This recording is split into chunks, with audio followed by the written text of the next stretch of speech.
Chennai super Kings का सबसे खराब सीजन पिछले 18 सालों में रहा आईपीएल 2025। यानी इस साल जितनी सारी चीजें आज तक नहीं हुई, सारी चीजें आईपीएल 2025 में चेन्नई सुपर किंग्स की टीम के साथ हुई। चाहे वो बॉलिंग डिपार्टमेंट का ना चलना हो, बैटिंग डिपार्टमेंट का वर्स्ट परफॉर्मेंस देना हो, चाहे एमएस धोनी का अपनी टीम को लेकर के वो दायित्व ना निभाने वाली चीजें हों। अब आपको सुनकर ये सारी चीजें बहुत गुस्सा आएगा अगर आप चेन्नई सुपर किंग्स के फैन हो, पर ये बात सच है। चेन्नई सुपर किंग्स के लिए एमएस धोनी ने आईपीएल 2025 में उतनी सारी रिस्पॉन्सिबिलिटी अपने कंधों पर नहीं ली जितना कि एग्जैक्टली वो आज से यानी इस साल से पहले लिया करते थे। चाहे वो कैप्टनसी के लिए हो, चाहे वो विकेट कीपिंग के लिए हो, एमएस धोनी ने भी ये चीज दिखाई कि भाई मेरे पे डिपेंडेंट आप मत रहिए, मैं तो शायद चला जाऊंगा इस सीजन के बाद, आपको ही संभालनी है टीम। लेकिन जैसे ही उन्होंने अपने कंधों से जिम्मेदारी हटाई, वो सामने से टीम बिखरती हुई नजर आई। चाहे वो ऋतुराज गायकवाड़ हो, चाहे वो कोई सा भी खिलाड़ी हो, सारे के सारे नेस्ता नाबूद फेल होते हुए। चलिए खैर, ये तो रहा आईपीएल 2025 की परफॉर्मेंस पे बात, लेकिन हम बात करने वाले हैं चेन्नई सुपर किंग्स के लिए आईपीएल 2026 की कैसे शुरुआत हो सकती है।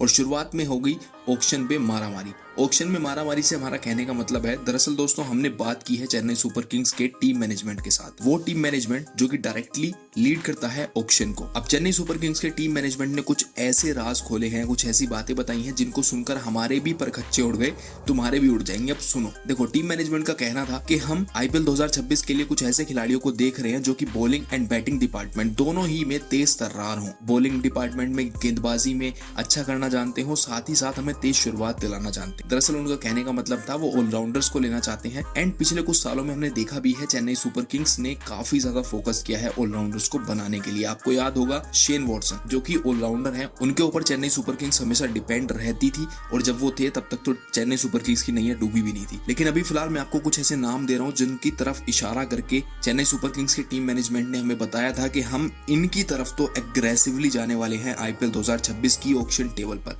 चलिए बात करते हैं पहले नाम की तरफ। भाई पहला नाम है ग्लेन मैक्सवेल। ग्लेन मैक्सवेल ने हाल ही में रिटायरमेंट को अनाउंस कर दिया है, तो फुल्ली ये ध्यान दे पाएंगे उनकी टीम पर चेन्नई सुपर किंग्स की तरफ। अब ग्लेन मैक्सवेल को लेने के पीछे का माइंडसेट सबसे बड़ा ये भी हो सकता है कि ग्लेन मैक्सवेल एक तेज तर्रार बल्लेबाज है, मिडिल ऑर्डर में आते हैं और अच्छी खासी आते ही बल्लेबाजी करने भी लगते हैं। यानी अगर 10 रन चाहिए तो 10 बना लेंगे, जो कि as it is MS Dhoni करते थे। लेकिन एमएस धोनी अभी उनका कुछ ऐसा पता नहीं है कि वो खेलेंगे या नहीं खेलेंगे, और वो ना ही चेन्नई सुपर किंग्स के टीम मैनेजमेंट को कुछ जवाब दे रहे हैं इस बात के ऊपर। तो मान लीजिए अगर चेन्नई सुपर किंग्स में अगली साल एमएस धोनी नहीं खेलते हैं तो ये उस जिम्मेदारी को निभाना जानते हैं। हालांकि कंसिस्टेंसी बहुत कम देखी गई है इनके बल्ले से, गेंदबाजी से, लेकिन गेंदबाजी में भी अभी अच्छा करते हुए नजर आए हैं ऑस्ट्रेलिया के लिए। तो ये सबसे बड़ी एसेट हो सकते हैं ग्लेन मैक्सवेल की, और टेबल पे अग्रेसिवली चेन्नई सुपर किंग्स इनकी तरफ जा सकती है। बात करते हैं दूसरे खिलाड़ी की। दूसरा खिलाड़ी होने वाला है जोनी बेयरस्टो। अब जोनी बेयरस्टो का लेने के पीछे का माइंडसेट ये है, सिंपल क्लियर है, उनको चाहिए एक ओपनिंग तेज तरार बल्लेबाज। उन्होंने इशारा किया है कि हमारे पास ऋतुराज गायकवाड़ जैसा कंसिस्टेंट खेलने वाला खिलाड़ी है, लेकिन वो उतने ज्यादा तेज तर्रार नहीं है। जोनी बेयरस्टो शुरुआत में ही आके बजाने का दम रखते हैं, तो इनसे बेहतर पावरफुल बैट्समैन शायद ही कोई होगा अभी ऑक्शन टेबल पर, जो कि आपको दिखाई देगा बिखरता हुआ टीम से बाहर। 52 मैचेस में 1674 रन बना के 200 लगाए हैं, हाईएस्ट स्कोर इनका 114 है।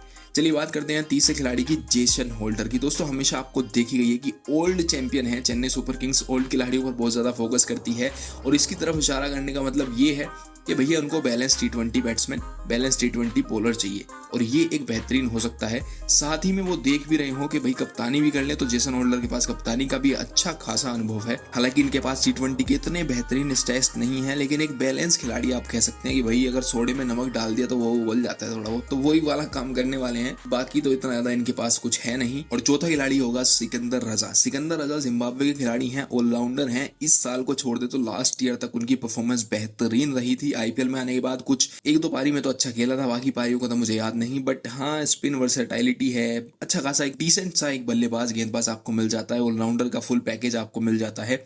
आप 5-6 करोड़ तक इनके पीछे जा सकते हो। टीमें जाएंगी इनकी तरफ भी, क्योंकि अब की बार फोकस किया जाएगा ऑलराउंडिंग परफॉर्मेंस पे। अब की बार देखा गया कि बहुत सारी टीमें वही 150, 160, 180, 200 इसी पे रह गई, लेकिन कुछ टीमें ऐसी थी जो 220 का आंकड़ा बहुत अच्छे से पकड़ पा रही थी, जैसे कि एलएसजी की परफॉर्मेंस उतनी अच्छी नहीं थी, पर उसके पास बल्लेबाज ऐसे थे कि वो 220, 30, 40 का स्कोर चेज कर सकती है, ना कि सिर्फ बना सकती हैं बल्कि चेज कर सकती हैं वाइल हैंडलिंग प्रेशर। तो ये एक बड़ी चीज होती है। ये 4 खिलाड़ी जो मैंने आपको बताया गारंटी एग्रेसिवली जाती हुई दिखेगी चेन्नई सुपर किंग्स आपके पीछे, ये 100% सत्य बात है। मैं मिलता हूँ आपसे अगली वीडियो में। अगर आपको वीडियो पसंद आई हो तो वीडियो को लाइक कर देना, चैनल को सब्सक्राइब कर देना अगर वीडियो बढ़िया लगी हो।